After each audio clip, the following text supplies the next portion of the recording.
प्रत्येक मंदिराची एक वेगळीच गोष्ट असते आणि या पवित्र मंदिराची कहाणी सुद्धा तितकीच आध्यात्मिक आहे. स्वर्गीय कैलासवासी कृष्ण अनंता पाटील यांची शिवचरणी निस्सीम भक्ती होती. आपल्या गुरूंच्या मार्गदर्शनाने त्यांनी हे भव्य शिवमंदिर साकारण्याचे स्वप्न पाहिले. 2007 मध्ये कैलास मानसरोवर परिक्रमा पूर्ण करून आल्यावर त्यांच्या संकल्पाला अधिक बळ मिळाले आणि 2009 मध्ये या मंदिराच्या बांधकामाला सुरुवात झाली. अखेर 2011 मध्ये या मंदिराचा जीर्णोद्धार संपन्न झाला. आजही हे स्थान भक्तांसाठी शांती आणि चैतन्याचं केंद्र आहे. नमस्कार.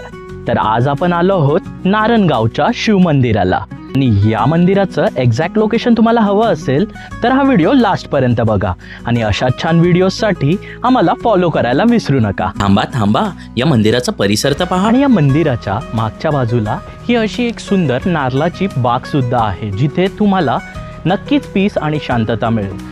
तर तुम्ही कधी येताय या मंदिराला भेट देण्यासाठी? डोंबिवली स्टेशन पासून फक्त 13 किलोमीटरच्या अंतरावर आहे हे मंदिर. आपलं खोणी तलोजा रोड आहे ना, तिथे बबलू धाबाच्या एक्झॅक्ट मागे आहे याचं लोकेशन. हा होता आपल्या टेम्पल सिरीजचा 5th टेम्पल.